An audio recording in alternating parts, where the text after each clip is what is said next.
Picture this. You and your partner become two curious scientists in your own living room. No books replaced by honest questions and a willingness to learn.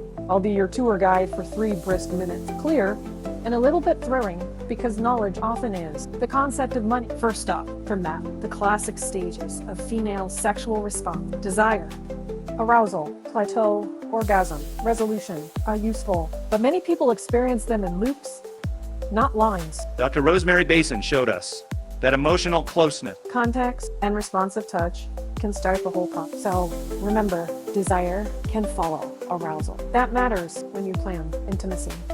Now the anatomy, you should actually know by name. The vulva is the visible area. Labia, majora, and minora, clitoris. It's much bigger than the Breton you can see.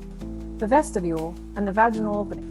The vaginal opening itself varies widely in size and shape, changes with arousal and childbirth, and is surrounded by a sensitive tissue that responds to pressure and rhythm. The clitoris extends internally and often plays a starring role in pleasure. Learning these names turns mystery into mastery. I give you a small, practical experiment. Mirrors and language. Sit together with a hand mirror and take turns naming parts out loud, kindly, without pressure. Say things like, "That's the urethral opening," or "This is the clitoral."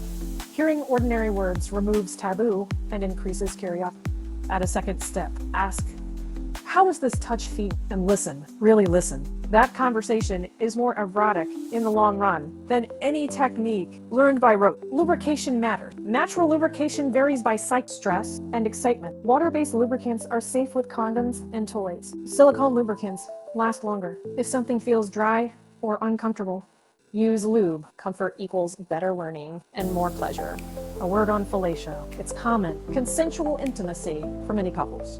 When you bring it into your relationship, treat it like any new skill. Discuss boundaries, check STI status, agree on protection options like condoms, and be clear about comfort zones. If someone says stop or slow down, consent and communication make any act safer and more satisfying. Finally, curiosity homework. Read 1 clear anatomy guide. Practice naming parts with your partner. And schedule a short check-in after a shared experience. Celebrate the small discoveries. The more you learn about how bodies respond, the more you can move from guessing to knowing. And that kind of knowledge is unexpectedly exciting. Close your notebook, keep your questions alive, and remember, learning together is one of the most intimate acts you can choose.